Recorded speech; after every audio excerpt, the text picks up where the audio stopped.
स्वागत आहे तुमचं पलीकडून व्हिडिओ मध्ये। आजचा हा व्हिडिओ आम्ही तुमच्यासाठी घेऊन आलेलो आहोत की कन्यापूजन कसं करायचं, कन्यापूजन कोणत्या दिवशी करायचं, ते कसं केलं पाहिजे आणि कोणत्या कोणत्या कुमारिकांचं कन्यापूजन केलं पाहिजे, या सर्वांबद्दलचा व्हिडिओ आज मी तुमच्यासाठी घेऊन आलेले आहे। तर ज्याप्रमाणे आपण नवरात्रीमध्ये 9 माळा घटाला घालत असतो, 9 रंगाच्या साड्या घालत असतो, त्याचप्रमाणे देवीला 9 नैवेद्य दाखवत असतो, दुर्गा सप्तशक्तीचे पाठ करत असतो, त्याच आणखीन दुसरी गोष्ट आपण हवन करत असतो। जेवढं बाकीच्या गोष्टीला महत्व आहे तेवढंच कन्यापूजनाला देखील महत्व आहे। तर चला तर मग व्हिडिओला आपण सुरुवात करूया।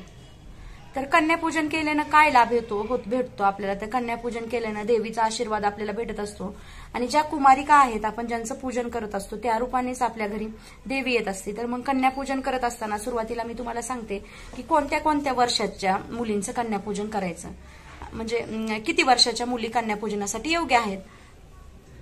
तर कन्यापूजनाला मुली बोलवत असताना आपल्याला सुरुवात 2 वर्षापासून करायची आहे। 2 वर्षाची मुलगी म्हणजे ती कुमारिकेचं रूप असते आणि त्या मुलीची पूजा केल्याने आपल्या घरातील दारिद्र्य दूर होते।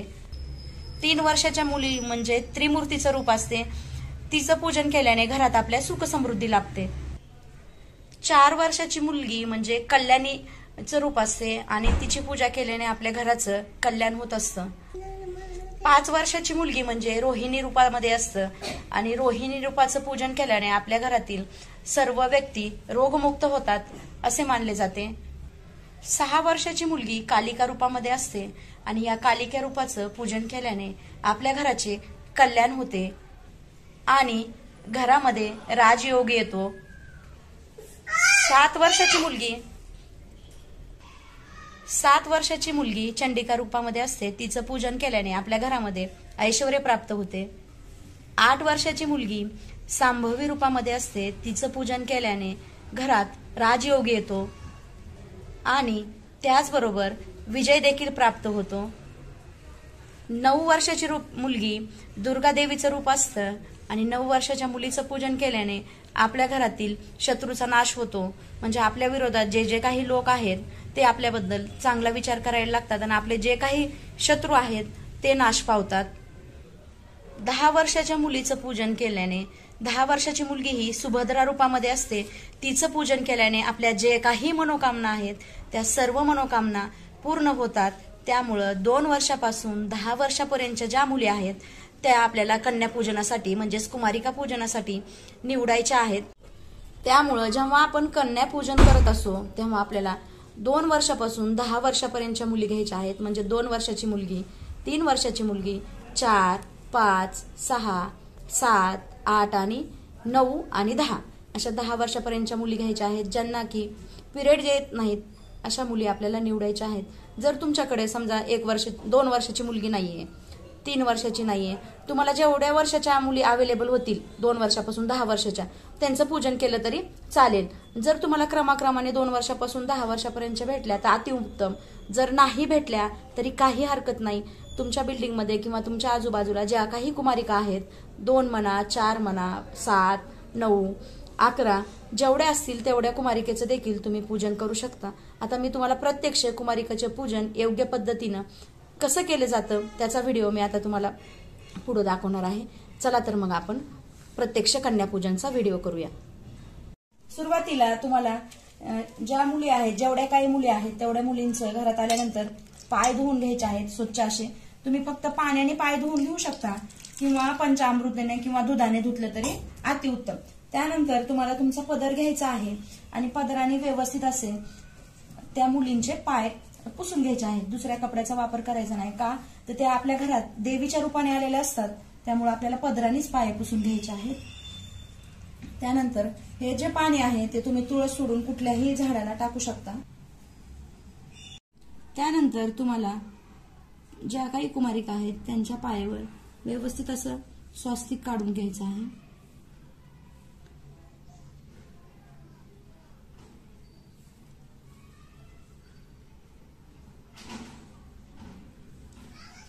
थोडंसं ओला हात करून घ्यायचा म्हणजे स्वास्तिक व्यवस्थित निघते।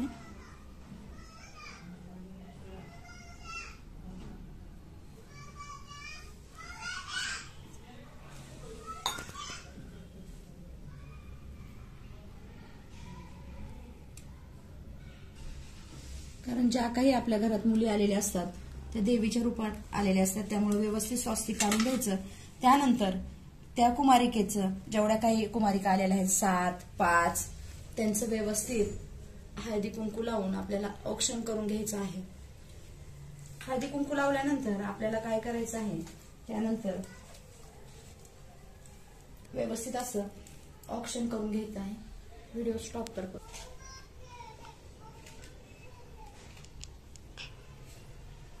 त्यानंतर आपल्याला जे काही गोड आहे, समजा साखर किंवा तुम्ही जी काही खिरापत ठेवलेली आहे ती खिरापत त्या मुलींना खायला द्यायची आहे. त्यानंतर असं छान पैकी त्या कुमारिकांना औक्षण म्हणजेच ओवाळून घ्यायचं आहे.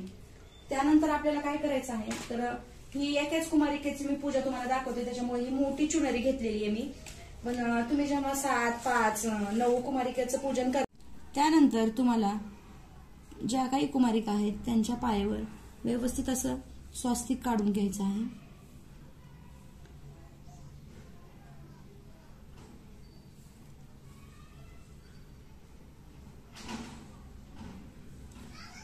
थोडस ओला हात करून घ्यायचा म्हणजे स्वास्तिक व्यवस्थित निघते.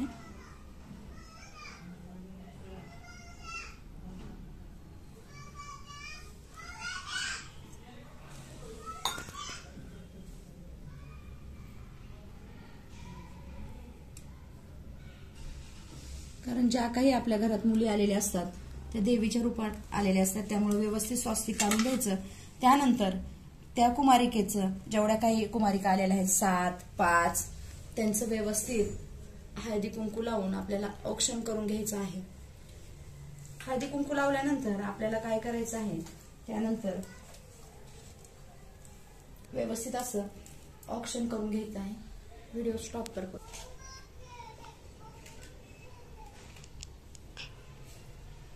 त्यानंतर आपल्याला जे काही गोड आहे, समजा साखर किंवा तुम्ही जी काही खिरापत ठेवलेली आहे ती खिरापत त्या मुलींना खायला द्यायची आहे. त्यानंतर असं छान पैकी त्या कुमारिकांना औक्षण म्हणजेच ओवाळून घ्यायचं आहे.